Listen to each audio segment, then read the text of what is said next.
Hello दोस्तों, welcome आपका अपने यूट्यूब चैनल स्मिता क्लासेज में। ठीक है, आज हम पढ़ने वाले 10th क्लास की प्रश्न नंबर 4.2 और बहुत ही शानदार इंटरेस्ट के साथ साथ में।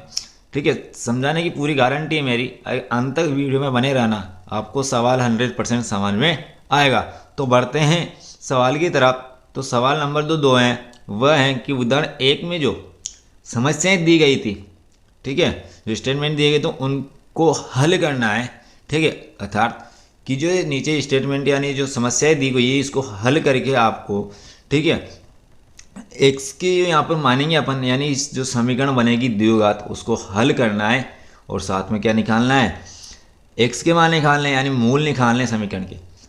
तो कुल मिलाकर बात यह है कि सबसे पहले जॉन और जीवंती दोनों के पास कुल मिलाकर 45 कंचे, अर्थात एक तो जॉन है और एक जीवंती है, इन दोनों के पास मिलाकर कितने कंचे हैं, 45 कंचे। यदि मुझे जॉन के कंचे पता हो जाए, जैसे मान लो जॉन के पास, माना जॉन के पास कितने हो गए, एक्स, ठीक है, तो जीवंती के कंचे निकालने हैं। यदि जॉन के पास एक्स हो जाए, कितने हो जाए, एक्स, तो फिर जीवंती के कितने बचे। तो आप कहोगे सर जीवंती के जो होंगे वो जॉन का जो एक्स है ना उसको किस में से माइनस कर दो, 45 में से माइनस हो जाएगा। एक्स बराबर कितने जाएगा, तो 45 से माइनस, अर्थात यदि जॉन के एक्स हैं तो जीवंती के होंगे 45 माइनस एक्स। तो सबसे पहले माना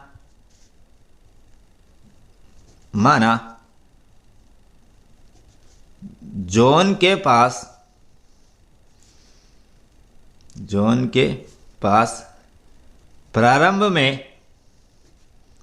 प्रारंभ में जो कंचे हैं वह है एक्स। दोनों के पास कुल कंचे 45। तो जब जॉन के पास एक्स है और जीवंती के पास कितने होंगे निकालना है, तो मैंने अभी जस्ट बताया है। तो जीवंती के पास प्रारंभ में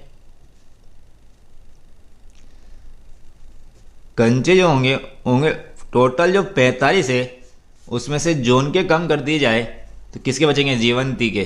अब ऐसे बोला पसंद वाला कि दोनों 5-5 कंचे खो देते, अर्थात जो जॉन के पास एक्स उसमें से 5 कम हो जाएंगे क्योंकि 5 खो दिए, और जीवंती के पास जो 45 माइनस एक्स है इसमें से उसने 5 खो दिए, अर्थात इसमें 5 कम कर देंगे। तो 5 कंचे खो देते हैं। तो जब साहब 5-5 कंचे खो देंगे तो जॉन के पास कितने बचे कंचे रहेंगे, तो जॉन के पास कंचे पहले जो प्रारंभ में एक्स थे उसमें से कितने खो दिए, 5, अर्थात उसके पास जो पहले के कंचे थे उसमें कितने कम हो गए, 5। तथा जीवंती के पास जो प्रारंभ में जो कंचे थे उसमें से उसने 5 खो दिए, अर्थात जो 45 माइनस एक्स पहले थे उसमें से कितने खो दिए, 5, अर्थात 5 और कम हो गए। ठीक है, तो 45 में से 5 कम किया, 40 माइनस एक्स, ये कंचे किसके पास, जीवंती के पास। क्वेश्चन में ऐसा कहा गया था कि जब उनको 5-5 कंचे खो देते ना, अर्थात जॉन के तो x माइनस 5 और जीवंती के 40 माइनस एक्स, तो उनके पास जो कंचों की संख्या गुणनफल है ना वो 124 है। तो जब वो 5-5 कंचे खो देंगे तो उनके पास जो गुणनफल होगा कंचों का वो 124 होगा। ठीक है, तो प्रश्नानुसार या अब दोनों के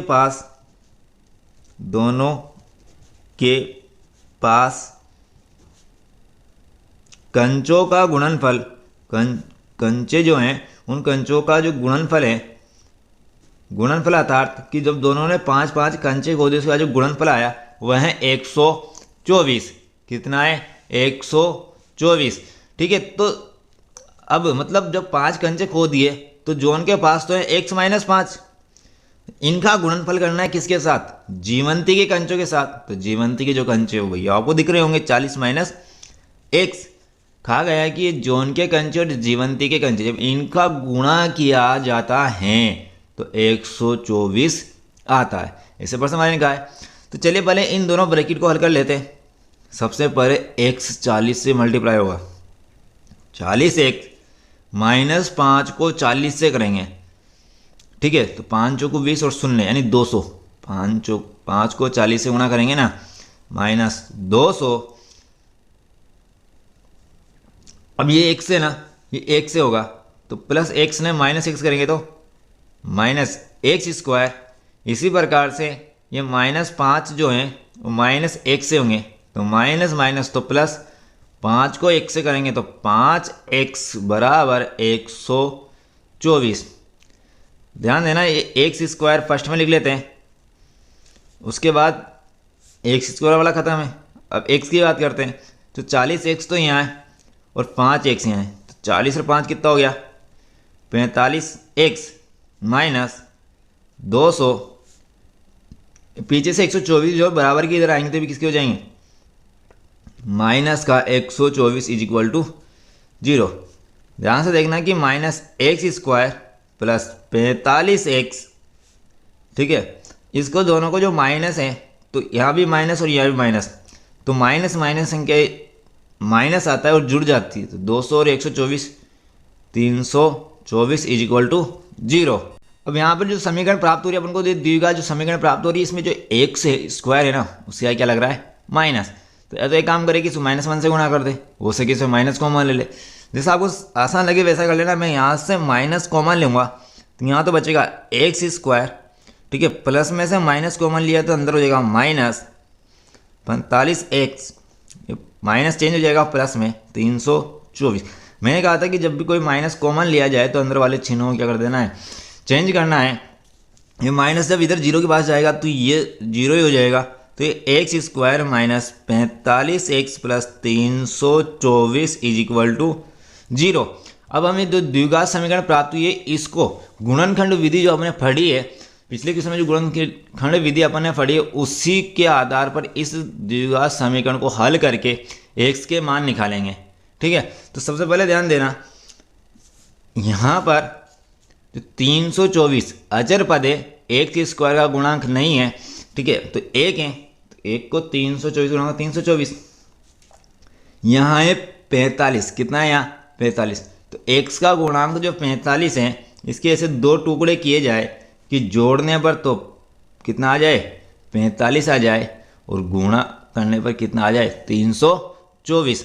तो सोचो कि कितना आए, ताकि कितने कितने टुकड़े होते कि 45 के टुकड़े करे 2, जोड़ने पर दोबारा बता रहा हूँ, जोड़ने पर तो 45 आना चाहिए और गुणा करने पर 324। करके देखो, उम्मीद करता हूँ कि आप लोगों ने कर लिए होंगे, ठीक है। तो आप कह रहे होंगे सर ध्यान से देखना, तो 45 जो है इसके दो टुकड़े करने हैं आपको, एक तो करना है आपको 9 और एक करना है 36, एक तो करना है 9 और एक करना है 36। ध्यान से देखना 9 को 36 में जोड़ेंगे तो 45 तो आ रहा है, ठीक है, तो फिर 9 को क्या 36 से गुणा करें, बिल्कुल गुणा करके देख लेते हैं। 9 छंग 54 का 4 हासिल का 5, 3 नान 27 और 5 32। अर्थात कि सर सही है कि अपन ने जो किया है 9 और 36 वो दोनों टुकड़े सही है, ठीक है। तो इस 45 के स्थान पर मैं 9 और 36 को रख दूंगा, तो x square minus 9 plus 36x plus 324 is equal to 0। आगे ध्यान से देखना, x square minus 9x minus plus minus 36x plus 324।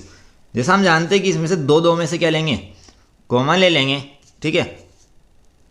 तो यहाँ तो फर्स्ट में से इसमें से और इसमें से केवल x कॉमन आ रहा है, तो एक्स स्क्वायर में से x कॉमन लिया तो यहाँ तो सिंगल x बचा, माइनस x कॉमन आ गया तो कितना बचा 9, यहाँ से लेंगे माइनस 36, कितना लेंगे माइनस 36, तो यहाँ तो बचा x, माइनस कॉमन लेते हैं अंदर वाला चिन्ह परिवर्तित और 36 का भाग 324 से जब आप देखे देखोगे ना तो ये जाएगा 9 बार इज इक्वल टू 0।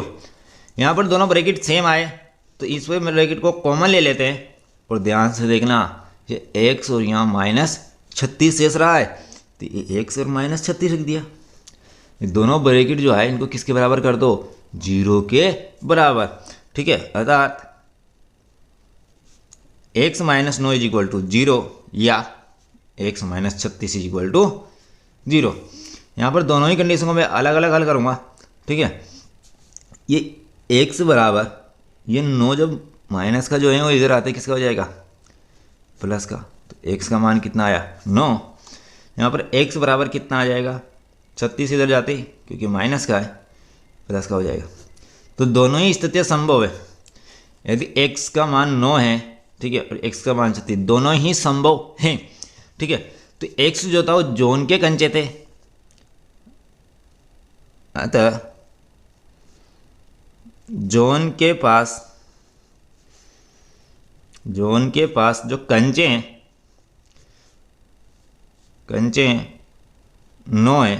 जब जोन के पास 9 कंचे हैं तो आप सोच सकते हो कि टोटल कितने थे, 45। तो 45 में से 9 घटाएंगे तो कितने बचे, 36। तो जीवंती के पास कंचे, तो 45 से 9 कम किए तो कितने बार बचे होंगे उसके पास, 36। परंतु यदि जोन के पास, सर यहाँ क्यों, यहाँ पर x का मान जो 36 आया ये भी संभव है। तो यदि जोन के पास 36 कंचे, कितने कंचे हैं, 36 कंचे हैं, तो फिर जीवंती के पास कितने होंगे। आप कहोगे सर बहुत आसान है, तो जीवंती के पास जो कंचे होंगे, जोन के जो कंचे 45 में से जोन कितना ले गया, 36, बचे कितने, 9। तो सिंपल सी बात है कि जीवंती के पास कितने कंचे होंगे, 9 कंचे 9 हैं। कितने कंचे हैं, 9। तो ध्यान देखना कि यदि जोन 9 लेता है तो फिर जीवंती के पास 36 रहेंगे। यदि जोन 36 ले लेता है फिर जीवंती के पास कितने बचेंगे, 9 कंचे शेष रहेंगे। सेकंड क्वेश्चन देखना कि एक कुटीर उद्योग एक दिन में कुछ खिलौने निर्मित करते हैं। यानी जो घरेलू जो कुछ वस्तु का जो निर्माण करने वाले होते हैं ना, जैसे मैं अभी छोटे स्तर पर अपना वीडियो शूट कर रहा हूँ, उसी प्रकार से जो कम स्तर पर यानी जो कम वस्तुओं का निर्माण करते हैं, ठीक है, यानी घर पर ही बनाते हैं और उनको क्या करते हैं, बेच देते हैं। एक कुटीर उद्योग एक दिन में कुछ खिलौने क्या करता है, बनाता है। और प्रत्येक खिलौने का जो मूल्य है ना, वो 45 में से एक दिन के निर्मित खिलौनों की संख्या को घटाने से प्राप्त संख्या के बराबर होता है। तो अंडरलाइन करना, खिलौने का मूल्य कितना है, 45 में से एक दिन में निर्मित खिलौनों की संख्या घटाएंगे। तो 45 में जब एक दिन में जितने खिलौने बनाए ना, उतने खिलौनों को यदि 45 में से घटा दिया जाए तो वो होती है एक खिलौने की निर्माण लागत। ठीक है, ठीक है। अब आगे चलते हैं, किसी दिन कुल निर्माण लागत कितनी है। अब उसने कहा ये तो एक की है, एक दिन जितने खिलौने बनाए ना उनमें कुल खर्चा कितना आया, 750 रुपये। तो हम जानना चाहते हैं कि उस दिन उसने कितने खिलौने का निर्माण किया। ठीक है, उस दिन उसने कितने खिलौने का निर्माण किया। तो चलते हैं और ध्यान से देखना कि अपन मान लेते हैं कि कितने खिलौने, एक्स खिलौने। तो माना उस विशेष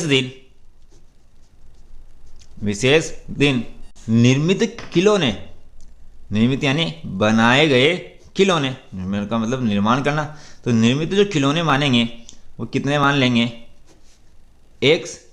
ठीक है, लेकिन उसने कहा है कि एक्स तो खिलौनों की संख्या, ठीक है, उस विशेष दिन निर्मित खिलौनों की संख्या है। ठीक है, लेकिन एक खिलौने के बनाने की जो लागत होती है, खर्चा आता है। ठीक है, तो प्रत्येक खिलौने की लागत का मतलब बनाने में जो खर्चा आता है, तो प्रत्येक खिलौने की, ये पूरे खिलौने की नहीं है, एक खिलौने की लागत है। ठीक है, तो उसने कहा था कि 55 जो है उसमें से एक दिन में बनाए गए खिलौनों की संख्या घटानी। तो 55 में से एक दिन निर्मित खिलौनों की संख्या घटाने से प्राप्त, तो एक दिन में कितने खिलौने, एक्स। तो ये जो आया है वो कितने खिलौने का आया, एक खिलौने का। जबकि अपने पास खिलौने कितने हैं, आप कहोगे सर अपने पास जो खिलौने हुए हैं एक्स, एक खिलौने का मूल्य इतना आया, यानी लागत जो है इतनी है, तो कुल खिलौने जो एक से उसको जब एक की लागत को जब एक से गुणा कर देंगे तो कुल जो खिलौने हैं उनकी क्या आ जाएगी, लागत आ जाएगी। तो एक्स खिलौनों की लागत कितनी होगी, एक्स खिलौनों की लागत, तो देखो एक खिलौने की लागत को यदि कुल खिलौनों से गुणा कर दिया जाए तो एक खिलौने की तो 55 माइनस एक्स, और कुल खिलौने कितने हैं, एक्स। जब एक की गुणा कर दी जाए कुल के साथ तो फिर आ जाता है कुल खिलौनों की लागत मूल्य।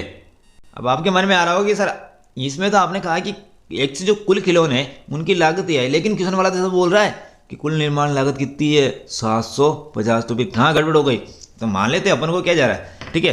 तो प्रश्नानुसार जो एक दिन में जो कुल खिलौने जो निर्माण किए गए उनकी लागत कितनी है, 750। प्रश्नानुसार एक दिन में निर्मित खिलौनों की लागत जो है वह है 750 रुपये, लेकिन अपने हिसाब से जो आई है वो आई है एक्स, और 55 माइनस एक्स बराबर, जबकि प्रश्न के अनुसार कितनी है, 750। तो अपन जो लाए और प्रश्न जो लाए वो बराबर होगी नहीं होगी।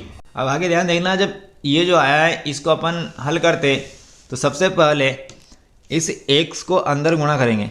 जब x को कोष्टक से गुणा करेंगे तो जब x को 55 से गुणा किया तो 55x माइनस x को 1 से करेंगे तो एक्स स्क्वायर बराबर 750। अपन जो है इन दोनों को पीछे की साइड ले जाते हैं, तो एक्स स्क्वायर जब पीछे जाएगा तो प्लस का, 55x पीछे जाएगा तो माइनस 55x, और ये 750 अपनी जगह है तो प्लस का 750 बराबर 0। ध्यान से देखना मैंने क्या किया है कि एक्स स्क्वायर जो है वो इधर लाया हूँ तो प्लस का, 55x इधर आते हैं माइनस का, ये 750 अपने स्थान पे तो मैंने कोई परिवर्तन नहीं किया। ये जो अपन को मिली एक द्विघात समीकरण है, इसको अपन जो हल करने वाले वो गुणनखंड विधि से करेंगे। कौन सी विधि से, गुणनखंड विधि से, जो मैं पिछले वीडियो में समझा चुका हूँ कि गुणनखंड विधि क्या होती है फुल डिटेल से। उम्मीद करता हूँ कि आपने स्टडी करी होगी और आपने आती होगी गुणनखंड विधि क्या होती है। तो सबसे पहले जो अचर पद है 750 और एक्स स्क्वायर गुणांक 1 है, ठीक है। तो 750 जो अचर पद है उसको एक्स स्क्वायर के गुणांक 1 से गुणा करने पर अपन को जो है 750 प्राप्त होता है। इस x का जो गुणांक है वो -55 है, लेकिन अपन यहाँ मान लेते हैं कि 55 है। कितना है, 55 है। इस 55 के ऐसे दो टुकड़े किए जाए कि जोड़ने पर तो 55 और गुणा करने पर 750। बहुत ईजी और बहुत आसान है। आप यहाँ ले सकते हो 25 और 30। जब 25 और 30 को गुणा करोगे ना तो 3 25 75 शून्य का शून्य, और 25 और 30 जोड़ते ही अच्छा। उम्मीद करता हूँ आप लोगों ने कर लिया होगा और आ गया होगा। तो आगे चलते हैं कि ये जो एक्स स्क्वायर माइनस 55 जो है वहाँ रखते हैं 25 प्लस 30। कितना रखते हैं, 25 plus 30 of x plus 750 is equal to 0। आगे ध्यान से देखना, ये एक्स स्क्वायर का एक्स स्क्वायर माइनस को 25 से करेंगे तो -25, ये एक्स इसके पीछे भी लगेगा और इसके पीछे भी लगेगा। X minus plus minus 30 x plus 750 is equal to 0। जब आपने इसके टुकड़े करने के बाद जो यहाँ 4 पद बनेंगे उन 4 में से दो में से कॉमन निकालना है। तो आप कहोगे सर पहले जोड़े में से तो केवल एक्स कॉमन आ रहा है, तो बिल्कुल एक्स कॉमन ले लेते हैं। एक्स स्क्वायर में जब एक्स कॉमन लिया तो ओनली एक्स माइनस यहाँ पर बचा है 25 माइनस यहाँ से जो कॉमन आएगा वो आएगा 30, तो यहाँ तो बचा एक्स, और 30 को अब 750 में दिया जाता है ना तो ये जाता है 25 बार। कितनी बार जाता है, 25 बार। लेकिन माइनस कॉमन लिया है तो ये जो प्लस है ना ये भी किस में चेंज हो जाएगा, माइनस में चेंज हो जाएगा। और 30 को 750 में जो भाग जाओ करा ना कितनी बार जाए, 25 बार इज इक्वल टू 0। ध्यान से देखना कि ये दोनों जो ब्रैकेट आया, ठीक है, एक से तो यहाँ से इनको कॉमन ले लेते हैं। जब इनको कॉमन लिया जाता है ना तो यहाँ तो बचता है x और यहाँ बचता है -3, तो x -3 बराबर 0। अब ये जो दो ब्रैकेट जो अपने आस आए, जो गुणनखंड आए हैं यहाँ पर, इनको दोनों किसके बराबर कर देते हैं, 0 के बराबर, ठीक है। या x -25 इज इक्वल टू 0 हो जाएगा, या फिर x -30 है ना, किसके बराबर हो जाएगा 0। दोनों से क्या देखते हैं कि वास्तविक वैल्यू आती है कि नहीं आती है।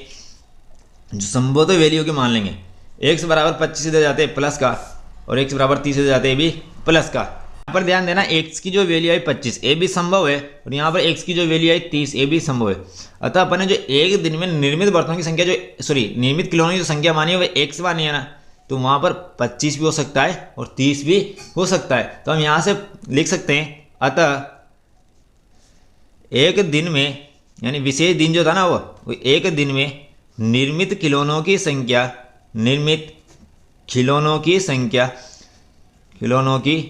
संख्या जो है वो हो सकती है 25 या 30 भी हो सकती है, 25 या 30 है। ठीक है, उम्मीद करता हूँ वीडियो अच्छा लगा हो। ठीक है, तो एक लाइक ज़रूर कर दीजिएगा। ठीक है, और साथ में अगर कोई दिक्कत हो तो एक कमेंट बॉक्स में कमेंट डालिएगा, आपके हर प्रॉब्लम का सॉल्यूशन दिया जाएगा। उम्मीद करता हूँ वीडियो अच्छा लगा होगा। मिलते हैं नेक्स्ट वीडियो में। ठीक है, इसी जोश और जुनून के साथ।